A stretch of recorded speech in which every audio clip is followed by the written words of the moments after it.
Le Quesaco, toujours la seule émission de toute la télé française à prendre le temps chaque semaine de décrypter avec vous des mots du vocabulaire religieux. Bienvenue à tous, merci pour votre fidélité et bonjour Père Clazen. Bonjour. Alors aujourd'hui, lumière sur le terme casuel et direction comme d'habitude les rues de Paris pour voir ce que les gens en savent. Le casuel. Aide-moi un petit peu. Je sais pas. Là, vous m'avez collé. Casuel, c'est quelque chose qui est occasionnel, non? Enfin, pas occasionnel, mais quotidien, non? Casuel, casus. Casus, c'est quelque chose qui rassemble, je crois. Là, j'associe ça au mot anglais casual, donc justement l'inverse, quelque chose de normal, de commun. Mais voilà. Bah c'est quoi? Ouais, c'est ça, c'est comme une espèce de don. Ouais, donner une petite pièce pour l'église pour qu'après elle continue encore à vivre et tout. Bon là, pour le dernier répondant, il lui a fallu pas mal d'indices que vous n'avez pas vus dans la séquence, mais on s'est finalement approché un tout petit peu de la bonne réponse. Le mieux, quand même, c'est demander au Père Clazen. Bonjour. Bonjour. Alors, une définition de ce casuel?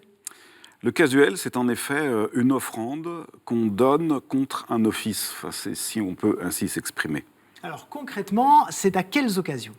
Alors, dès qu'on demande aux prêtres d'officier d'une manière ou d'une autre, alors ça peut être les obsèques, le baptême, le mariage, la messe, même voire une démarche administrative, alors on lui fait une offrande. En dehors donc des dimanches de la messe normale. En dehors de la quête, voilà, c'est donc des demandes particulières. Alors ça peut paraître quand même étonnant pour les gens qui nous regardent qu'on doive payer entre guillemets une messe. Alors ça sert à quoi pour qu'on comprenne bien cet argent? Alors à proprement parler, on ne paye voilà, pas la messe, c'est pour ça que on donne une offrande contre une offrande. Voilà. C'est-à-dire nous leur offrons quelque chose, ils nous donnent également quelque chose, tout simplement pour qu'on puisse continuer à faire ce service. Oui, puis voilà. en plus, c'est pas dans vos poches à vous. Vous allez pas aux Bahamas avec derrière. Il faudrait célébrer beaucoup de mariages en grande pompe. Donc du coup, ça sert à financer quoi concrètement alors? Alors, c'est une des ressources, pas la plus importante, une des ressources de la vie de l'Église, tout simplement, c'est-à-dire nos paroisses. Alors, il y a donc le casuel, mais il y a d'autres sources de financement de la paroisse. Est-ce qu'on peut les citer et décrire un petit peu comment elles fonctionnent? Principalement, c'est le denier du culte. Ensuite, les quêtes. Ensuite, le casuel. Et puis parfois, des dons tout à fait extraordinaires. Alors, le denier du culte, c'est un impôt volontaire que les chrétiens décident de contribuer à cet impôt à la hauteur qu'ils veulent. Oui. Voilà, d'ailleurs, le casuel est tarifé, entre guillemets.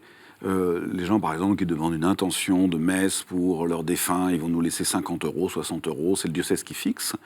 Mais si un pauvre du quartier veut que je prie pour le décès de sa femme, je vais rien lui demander. Bien sûr. Voilà, D'ailleurs, justement, est-ce que les paroisses fixent, les diocèses fixent des prix? Il y en a certains qui le font, d'autres non. Racontez-nous comment ça se passe. Alors, les diocèses donnent un prix indicatif. Voilà. Et après, selon le lieu, selon les gens à qui on a affaire, on adapte, quoi. Alors moi, souvent, par exemple, je suis dans une banlieue assez favorisée, et je demande, par exemple, pour des mariages. Ouais, c'est toujours la question nous est toujours posée, quand même. On fait une préparation au mariage, il y a des dossiers d'administration, la secrétaire a travaillé, je les ai rencontrés plusieurs fois, ils ont rencontré une équipe. Bon, tout ça, c'est quand même... Du temps passé. C'est du temps, ça a une certaine valeur, quoi.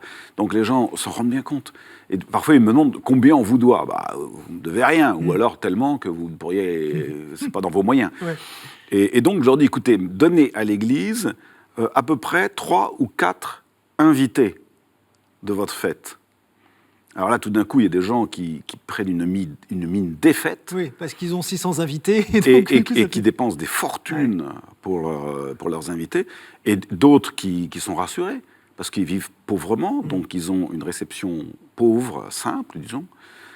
Et moi, ça me paraît la justice, quoi. C'est-à-dire, c'est au prorata des dépenses un peu superficielles, ouais, superficielles, qu'on va donner à l'Église ce qui n'est pas l'événement superficiel de la journée. Oui. C'est-à-dire le clou de la journée du mariage, c'est quand même la célébration à l'Église. Oui.